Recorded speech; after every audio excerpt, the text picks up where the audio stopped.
In a moment, tonight's episode. Have you tried the delicious charbroiled sirloin steak and all for only...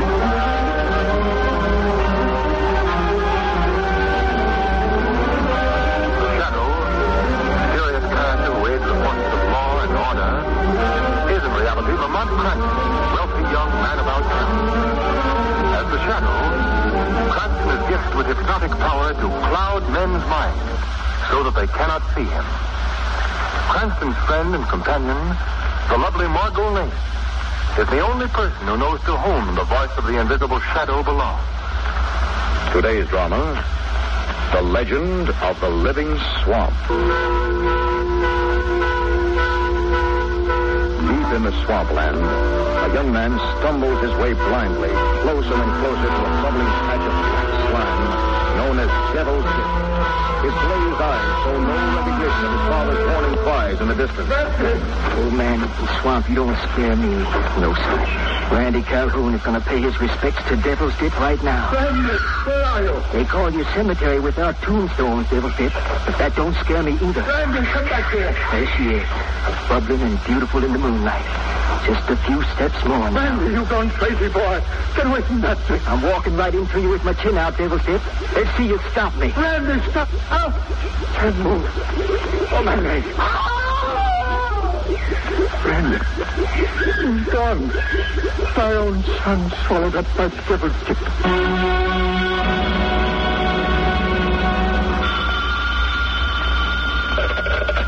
Yes? Mr. Cranston? This is Lamont Cranston. My name is Calhoun. Wilmer Calhoun. But I don't expect that you remember me. Calhoun? We met 3 years ago when you cracked the Lanning case down here. Oh, of course. Yes, now I remember. How are you, Mr. Calhoun? Not so good, I'm afraid, Mr. Cranston. Something terrible is taking place down here on our plantation. Oh, it seems to be the trouble. Well, I know it sounds peculiar, Mr. Cranston, but it's the legend of Limbo Swamp come back. The legend started up again. It'll kill us all if you don't help. What are you talking about? My son was killed by it this evening. Devoured by the swamp. What? While running to his rescue, I was held by a paralytic stroke. You're sure you're not letting your imagination get the better of you? The legend has already struck, Mr. Cranston. It will continue to strike until every member of the Calhoun family has been claimed. You've got to help us, Mr. Cranston. You've just got to. I can see what Calhoun meant now. What's that, Martin? This swamp country. It is pretty depressing, isn't it? What did you make of that legend business Calhoun was telling you about, Lamont? Well, as far as I could gather, Margot, a family was being consumed by a man-eating swamp. Oh, I'm almost ready to believe anything after being down in this part of the country for a couple of hours. Well, we're almost there, darling. Oh, here's the drive-in road he told me to look for. Well, I see two people on the front porch the swamp hasn't claimed yet. Oh, yes, a young woman, a young man. They look like something out of Gone with the Wind. Pretty far gone, if you ask me. I don't think we should expect a very stimulating reception. After you, darling. Thanks. Well, good afternoon. Is this the Calhoun plantation? Never heard of any other name in these parts. I assume you're Mr. Calhoun's son, Quentin. That's right. This must be your sister, Lucy. Yes. You must be Mr. Cranston. That's right. This is Miss Lane. How do you do? How do you do? I don't think you'll care too much for this patch of land, Cranston. Quentin, is that any way to talk to our guests? Now, take Miss Lane's bag up to her room. Daddy told us you were coming. We've been looking forward to your visit. Thank you. Your father said there was some kind of trouble, Miss Calhoun. Oh, poor old Daddy. He's nearly out of his mind after what happened to Randy last night. Then with his paralysis. Randy's probably the best off of all of us. He don't have to fight the swamp no more.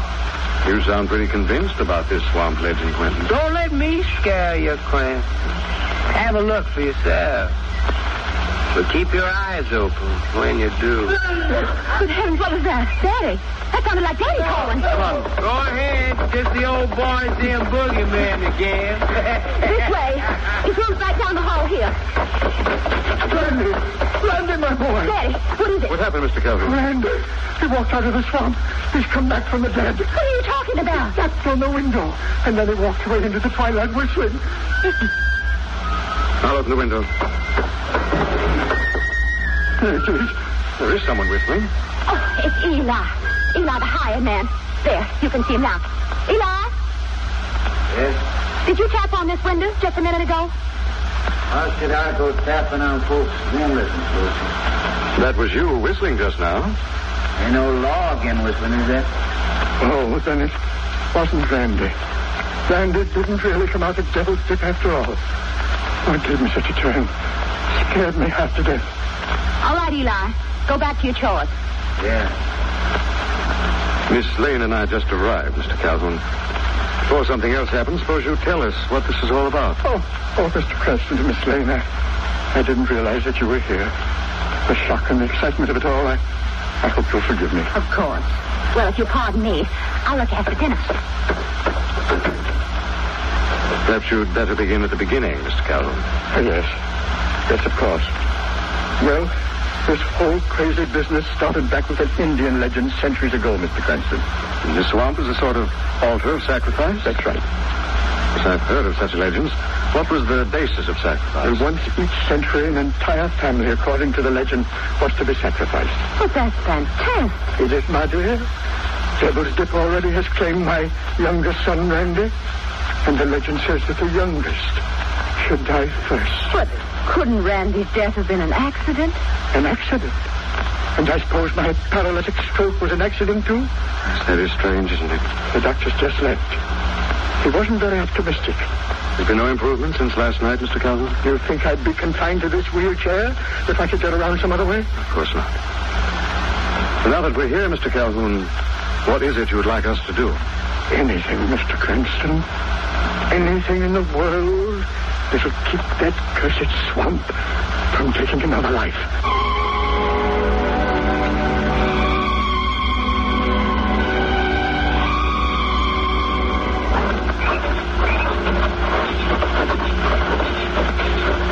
And you say you talked to the doctor yourself, Lamont? Yes, he phoned right after dinner.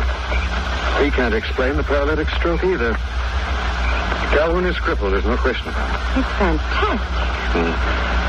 Why are we taking this path towards the cottonwoods, Lamont? Calhoun tells me Eli, the hired man, lives by himself in a shack down there, Margot. I think we ought to have a little talk with him. Oh, here's the shack now, I guess. Hello, Eli. Miss Lane and I just dropped in to pay you a visit. That's so. Eli, do you believe in this swamp legend as strongly as the Calhoun family? Ain't the swamp already grabbed Randy Calhoun? Isn't it possible that Randy might have had a little too much to drink that night? Randy was drunk on plenty nights. They never headed down with no swamp before. He was drawn down to the swamp, just as sure as if it had a rope around his neck. He was drawn down, pulled under. What about Quentin Calhoun, Eli? Could he tell us any more about Randy's death? Gwen's a drinking fool like his kid brother. And we can tell what he'll do next. And Lucy? You keep an eye on her, Mr. Cranston. There's a lot more to her than that sweet-talking front you put on for company. You don't have a very high opinion of the Calhouns. People who live near the swamp don't trust nobody. Least of all, strangers.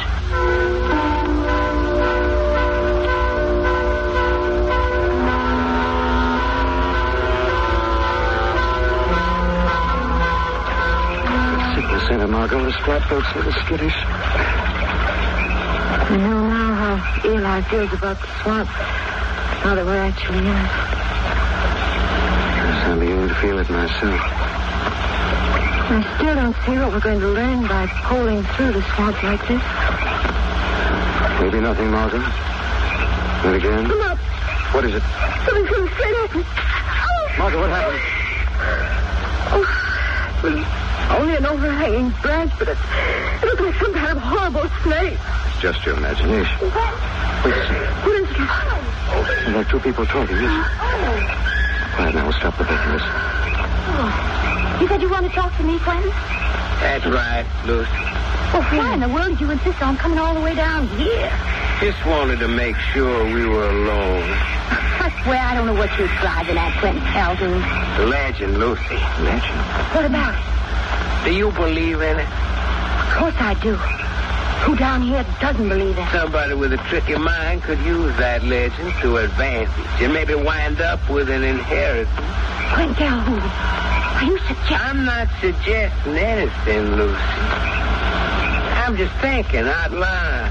Thinking how you might come out on top. Maybe I am. We're all going to die in this stinking swamp without getting a nickel of that fortune rotting in the bank. Quentin, what are you aiming to do?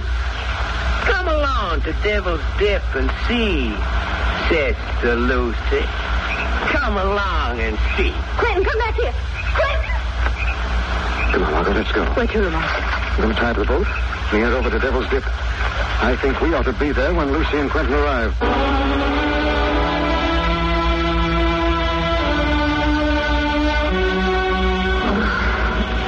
Come on, Margot, we're almost there. I'm doing the best I can, Lamont, but this brush is so thick. Listen. Sounds like Quentin. Just get this branch aside, we can get through it. Hurry, Lamont. That's there.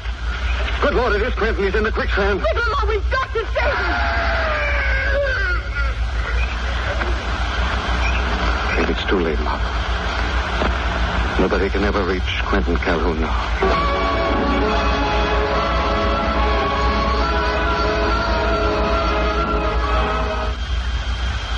Back to the shadow after this message from our sponsor.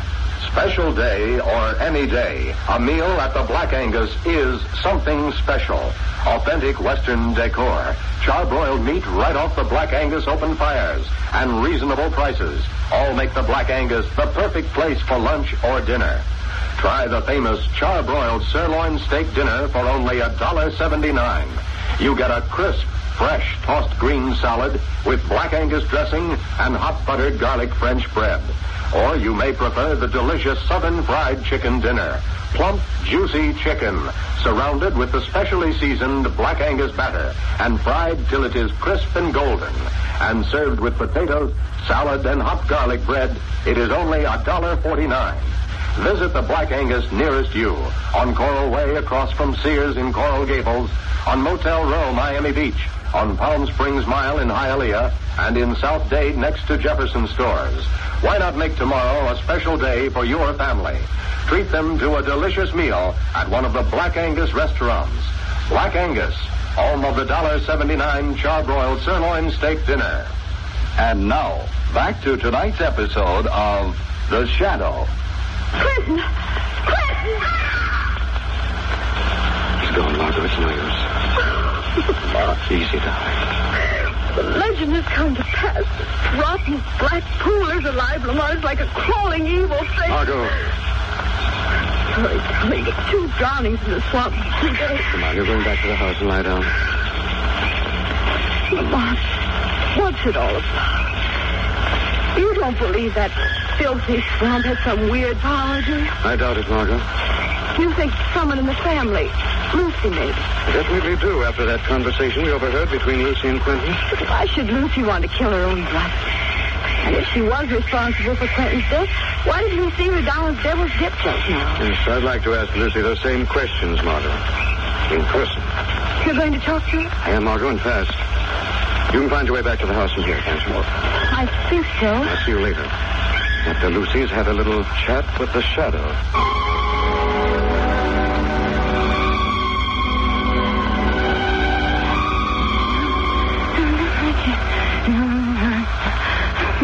Happy, Lucy?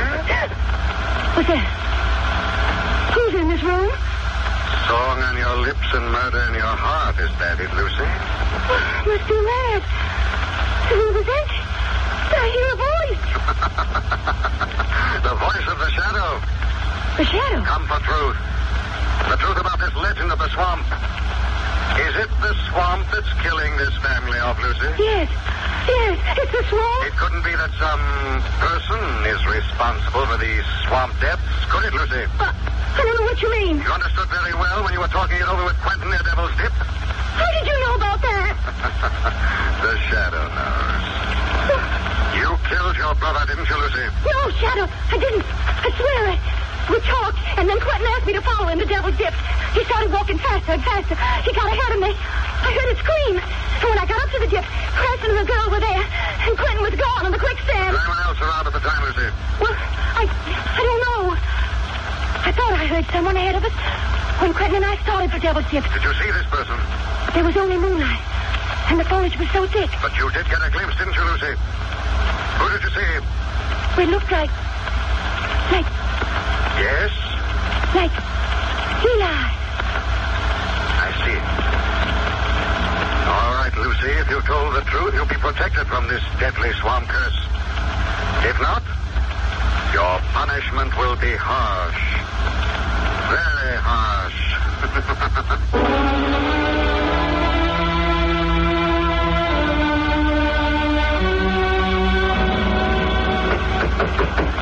Mr. Calhoun?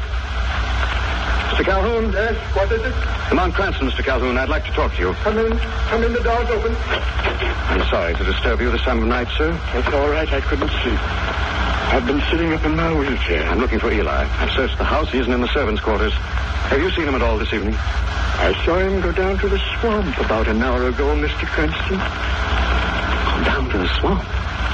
Do you think Eli has something to do with this swamp curse? Do you, Mr. Cranston? It's beginning to look that way. Is Randy gone?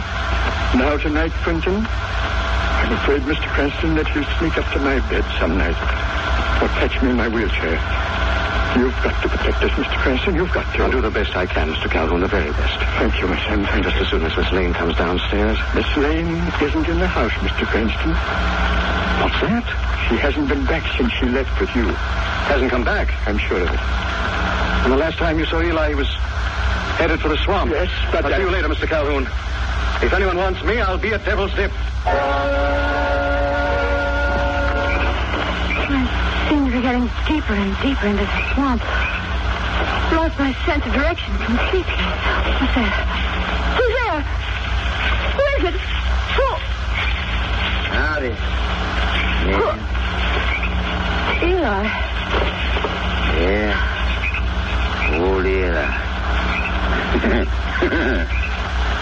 Surprised to see me down here by Devil's Dip? Yes, I guess I am. I was on my way back to the house. I got lost. Very easy to do with all the willows and foliage. Only the moonlight to guide you. Well, if you're going back to the house, would you show me the way? If I'm going. What did you say? I don't think I'm going back to the house. Not just yet, Miss Lane. I see. Well, then I guess I'll have to find my own way back. You don't want to go back to the house for a while, Miss Lane. But I do. I want to very much. You're not going back yet, Miss Lane. Let me by. Oh! I said you're not going back. You don't know nothing about the swamp yet. We don't know about the animals that live down here. The ones that slip and crawl through the mud. They got sucked into Devil's Dip just like everything else does. Let me go! It draws you, Devil's Dip does. Draws you down in its black evil belly. Where you can feel a bubbling slime moving around your ankles. Then it creeps up to your waist. Please. And up to your neck. No. And your mouth. No! Higher. Higher. Who's that? Margot, is that you? Over here, Lamont. What's the matter, Margot? You all right? Yeah. Mom. What happened, darling? Eli. I was trying to find my way back. He stopped me. He's mad, Lamont. He's a mad, sadistic killer. Which way did he go? He cut through there, but you'll never find him at this underground. Well, if we head back to the house, we may be able to nab him. Can you find your way back? Pass right over there. Come on, darling. Now we really do have to move fast.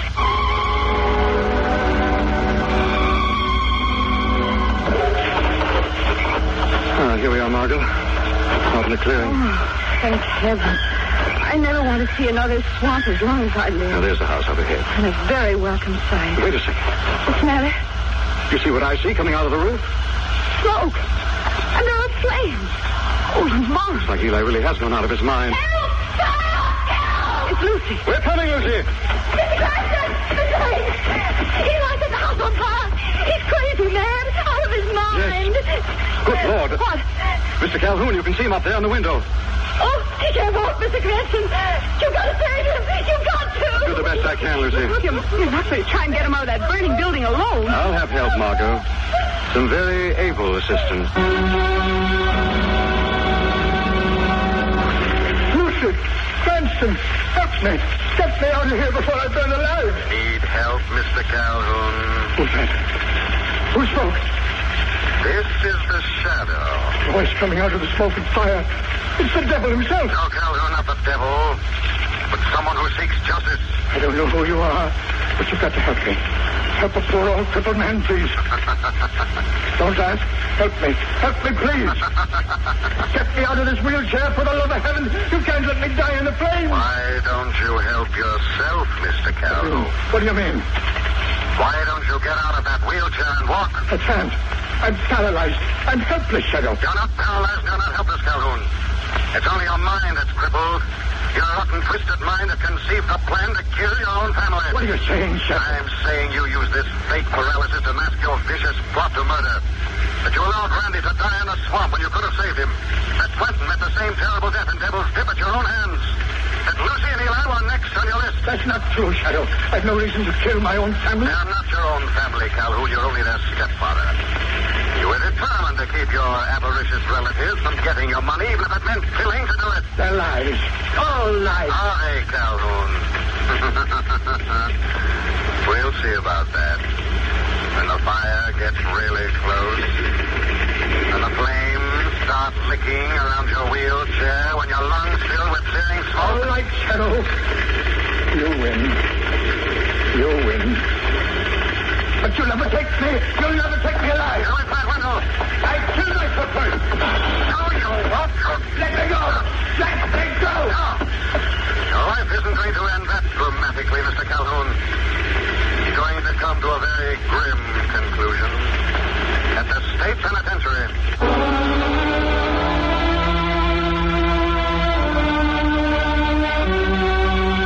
I'm sorry, Lamont. I just don't understand it. You mean to say Calhoun wasn't paralyzed at all? Well, he was paralyzed for a while, but he got over it. Now I am lost. Look, darling, let's start from the fact that Calhoun was an eccentric old miser who'd secretly wanted to get rid of his greedy relatives for years. So, one night, his stepson Randy, blind drunk, staggered toward the swamp. Calhoun saw him go and could have stopped him, but didn't. He was making a futile effort to run for the boy when he was suddenly struck down in his tracks. He lay there, a paralyzed cripple. Well, what struck him down? His own subconscious, Margot. Oh, now, wait a second. No, it's a fact, Margot, an accepted scientific fact. Calhoun was what medicine calls a psychosomatic case. Psychosomatic? Oh, yes, I read something about that during the war. Boys who were afraid to go to the front became suddenly and mysteriously crippled. Because their subconscious rendered them temporarily helpless as an excuse or alibi for their guilt. I see. But if Calhoun was crippled, how did he push Cranston into the swamp? When Calhoun heard Eli whistling Randy's tune and thought it was Randy back from the dead, the shock broke the psychosomatic condition. And he regained the use of his legs. Right. That's when he hatched the plan to kill off the rest of the family. As a paralytic, he had a perfect alibi. When did you guess the truth, Lamont? While Calhoun was warning me against Eli, he mentioned Quentin's death in the swamp. Yet he had no way of knowing that his son had died. I would have accused him right then. I hadn't had to get to you at Devil's Dip. Eli was really out of his mind, wasn't he, Lamont? At the end, he was, Mom. All the others used the Indian myth for their own greedy, deceitful purposes. Eli really believed in the legend of the living swamp.